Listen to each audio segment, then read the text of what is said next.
काँग्रेसच्या राज्य महासचिव उत्कर्षा रुपवते यांनी राजीनामा देत प्रकाश आंबेडकर यांच्या उपस्थितीत वंचितमध्ये प्रवेश केलाय।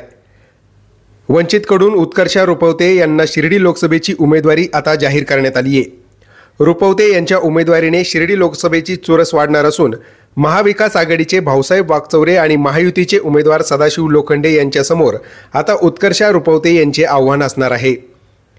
प्रकाश आंबेडकरांनी माझ्यावर टाकलेला विश्वास सार्थ ठरवणार असून जिल्ह्यातील सर्वच नेते मला मदत करतील अशी अपेक्षा असल्याची सूचक प्रतिक्रिया यावेळी उत्कर्षा रुपवते यांनी दिली आहे। शिर्डी मतदारसंघात लोकांना तेच चेहरे बघून आता कंटाळा आलाय। या मतदारसंघात महिलांची सुरक्षा आणि तरुणांना रोजगार हे महत्त्वाचे मुद्दे असल्याचे देखील रुपवते यावेळी म्हणाले आहेत। आज माझ्यासोबत या पत्रकार परिषदेसाठी वंचित बहुजन आघाडीचे उत्तर जिल्हाध्यक्ष विशालदादा कोळगे आहेत।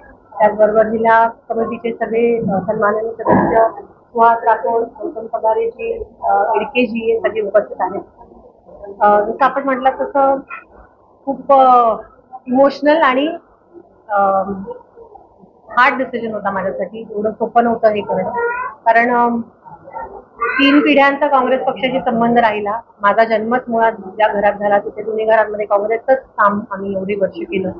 माझे आजोबा कालकथित दाराचा ग्रुप होते, कालकथित मधुकरराव चौधरी यांनी काँग्रेसचाच वारसा आमच्यापर्यंत आणला आणि सातत्याने मी गेले 15-16 वर्ष पक्षासाठी वेगवेगळ्या पातळ्यांवर काम केलं। पण शिर्डी लोकसभा मतदारसंघाच्या माध्यमातून जेव्हा आम्ही गेली 15 वर्ष प्रयत्न करत होतो की उमेदवारी मिळावी, या भागामध्ये असलेलं कुटुंबाचं एकूणच काम, नातेसंबंध, सगळ्या समाजांशी असलेला संपर्क, ऋणानुबंध आणि राजकीय आणि सामाजिक क्षेत्रामध्ये, शैक्षणिक क्षेत्रामध्ये असलेलं जे काम होतं त्याच्या जोरावर करते आपण प्रयत्न करत होतो। पण तिन्ही वेळेस ती नाकारली गेली। याचं दुःख वारंवार हे पक्षाकडे आणि आम्ही मांडत आलो। आज हा शेवटचा तसा तर आम्हाला चान्स होता, कारण 29 मध्ये जर ही सगळी पक्ष रचना आणि हे सगळं बदललं, मतदारसंघाची रचना, की डिलिमिटेशन संपल्यानंतर इथे पुन्हा अनुसूचित जातीसाठी सीट येईल की नाही याच्याबद्दल एक साशंकता आहे। त्यामुळे शेवटची संधी असताना खरं तर पक्षाने न्याय देण्याची भूमिका घ्यायला हवी होती असं माझं प्रामाणिक मत आहे, आणि ते झालं नाही। त्यामुळे एक वेगळा निर्णय घेण्याची पाळी माझ्यावर आलेली आहे। पण जिथे गेली ते पण माझं घरच आहे, कारण वैचारिकदृष्ट्या जो काही वारसा माझा आहे तो निश्चितच संविधानाच्या बाजूने असणारी लोक, या सगळ्या आंबेडकरी चळवळी सोबत असणारी लोक, त्यामुळे एका वेगळ्या प्रवासाला आज मी सुरुवात केली।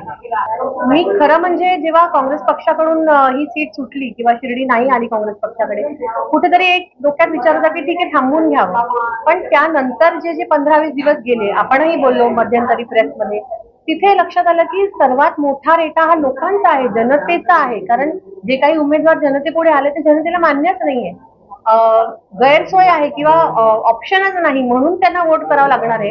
हे जेव्हा लक्षात आलं तेही लक्षात आलं की जनतेला कुठेतरी पर्यायाची गरज आहे। तर मला खऱ्या अर्थाने वाटतं की मी जनतेचा उमेदवार म्हणून या निवडणुकीला जर सामोरे गेले तर जनता नक्कीच मला ऍक्सेप्ट करेल। आणि आताही जो मला फीडबॅक एक फील्ड म्हणून येतो तो तसाच आहे की जनतेचे उमेदवार म्हणून काही तुम्ही उतरा, आम्ही तुमच्या सोबत आहे। जिल्ह्यातली एक भूमिकन्या म्हणून आणि सातत्याने लोकांमध्ये राहिलेली एक प्रतिनिधी म्हणून मला वाटतं जिल्ह्यातले सगळेच नेते ह्याच्याकडे पॉझिटिव्हली बघतील आणि जिथे शक्य आहे तिथे मदत करतील अशी माझी अपेक्षा आहे। कारण शेवटी नेते मंडळींना पण जनतेमध्ये काय भावना आहे हे जाणून घेऊन पुढे काम करण्याची गरज आहे। त्यामुळे ती कुठेतरी मदत झाली तर चांगलंच होईल, आणि त्या प्रकारची मदत किंवा त्या प्रकारची एक रिक्वेस्ट करण्याची मी एक लहान कार्यकर्ती आहे। मी वयाने अजून सगळ्या नेत्यांपेक्षा खूप लहान आहे या जिल्ह्यातल्या, त्यामुळे एक वडीलकीच्या नात्याने जर मदत मागायची वेळ आली तर रिक्वेस्ट करायची वेळ आली तर नक्की करीन। जास्तीत जास्त लोकांना सोबत आणण्याचा प्रयत्न मी नक्की करेन। पण जी संधी वंचित बहुजन आघाडी पक्षाने मला दिली आहे आणि जो विश्वास माझ्यावर टाकला आहे ते मी सार्थ करून दाखवणे नक्की इथे नमूद करू। लोकांना तेच चेहरे बघून पण आता कुठेतरी कंटाळा आलेला आहे, आणि चेहरे जरी तेच असले तरी मुद्दे तरी किमान नवीन त्यांनी बोलावेत। पण गेली 15 वर्ष तेच मुद्दे, तीच कामं, आम्ही सभा मंडप बांधली, आम्ही निळवंड्याचं हे केलं, आम्ही हायमास लॅम्प दिले, हे खासदार जेव्हा सांगतात दोघंही, तेव्हा लोकांना पण वाटतं की आमच्या प्रश्नांबद्दल कोण बोलणार आहे, विजेच्या प्रश्नाबद्दल कोण बोलत आहे, युवकांच्या नोकऱ्यांबद्दल कोण बोलत आहे, इथे जे शेतीमालाचा सगळा विषय उभा राहिलाय, कोल्ड चेन स्टोरेज बद्दल बोलले खासदार साहेब, पण त्याच्यातली कुठली यंत्रणा आज आपल्या तालुक्यात खरंच राबवत आहे किंवा होत आहे हे आपण जरी बघितलं तरी लक्षात येईल की हवेतली बात आहेत सगळी।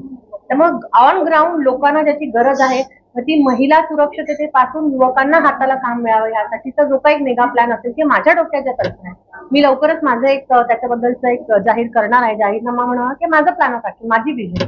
त्याच्यामध्ये मी अगदी सविस्तर या सगळ्या गोष्टींबद्दल मांडणार आहे. आपल्या जिल्ह्याला आता नुकतंच अहिल्यानगर असं नाव दिलेलं आहे. मला वाटतं हे फार सूचक आहे. त्यानंतर जर माझ्यासारखी एखादी युवती या प्रवाहामध्ये पुढे जात असेल तर नक्कीच नगर जिल्ह्याची आणि शिर्डी लोकसभा मतदारसंघाची जी जनता आहे ती सुधारण आहे.